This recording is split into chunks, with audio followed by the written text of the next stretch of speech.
Hi guys, annyeonghaseyo. This is Ryan in South Korea. So ngayon guys ay Saturday. So wala tayong pasok. So ang pag-uusapan natin ngayon guys ay ano ba ang gagawin pag nandito ka na sa Korea at halimbawa hindi mo kaya yung trabaho dito. Oo. Kasi dito sa Korea guys, iba't iba yung company na mapapasukan natin. Merong masuswerte na napupunta sa mga magagaan na trabaho. Meron ding hindi sinuswerte, napupunta sa mga mahirap na trabaho, mabibigat. Tsaka hindi libre lahat yung halimbawa bahay may bayad, pagkain may bayad. Oo. So tulad sa amin libre lahat. Mabigat yung trabaho namin guys kasi sa bakalan kami, pero libre naman lahat yung bahay, yung pagkain walang kaltas. So ngayon ano bang gagawin guys pag hindi mo kaya yung trabaho pagdating dito? So una, pwede tayong magpa-release guys. So meron tayong tinatawag na release, yung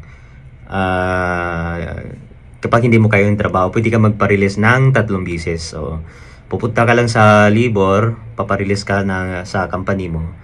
Pag nirelease kanila, pupunta ka sa Libor, kukunin mo yung release paper at bibigyan kanila ng mga company, mga bagong company na pwede mo pasukan. Take note guys na 3 beses lang tayo pwede magpa-release dito sa South Korea.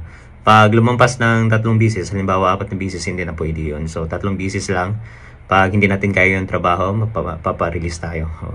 So yeah, maraming napapa-release dito guys kasi hindi kaya yung trabaho, hindi kinaya ng katawan.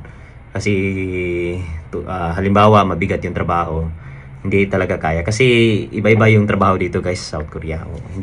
Hindi lahat-lahat pareho na magagaan. Merong magagaan, meron ding mahihirap. So yan yung mga dahilan guys bakit nagpapa-release yung isang EPS worker dito sa South Korea. So ayun, pag hindi kaya yung trabaho, pwede naman magpa-release guys. So choice naman natin yun kung mag-stay ba tayo or papares. Yung iba, magaan yung trabaho pero may kaltas lahat.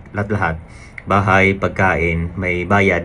So yan din yung mga dahilan ng iba guys bakit nagpapa-release. So meron ding naman nagstay dahil magana yung trabaho kahit tulang OT. 8 hours lang pero libre lahat. So yung iba din guys nagpapa-release dahil walang OT yung company nila. So yan yung mga dahilan kung bakit nagpapa-release. So pag hindi natin kaya yung trabaho guys, pwede naman magpapa-release. So yan yung kagandahan dito. So bibigyan ka ng libor, sila yung maghanap ng company, ng bagong company mo. Mapapasukan mo within 3 months, bibigyan ka nilang 3 months guys. Kailangan within 3 months na kahanap ka na ng bagong mapapasukan. So sa mga bagong EPS na nandito, so wag mag-alala guys dahil meron tayong chance na magpapa-release pag hindi natin kaya yung trabaho. So marami naman trabaho dito guys. So pupunta lang tayo sa Libor, bibigyan tayo ng mga bagong company. Tapos pupuntahan natin yung bagong company. Ayun, doon na tayo magsisimula na magtatrabaho. So ayun lang sa lahat ng mga bagong EPS na nandito. Good luck sa lahat at galingan natin sa trabaho.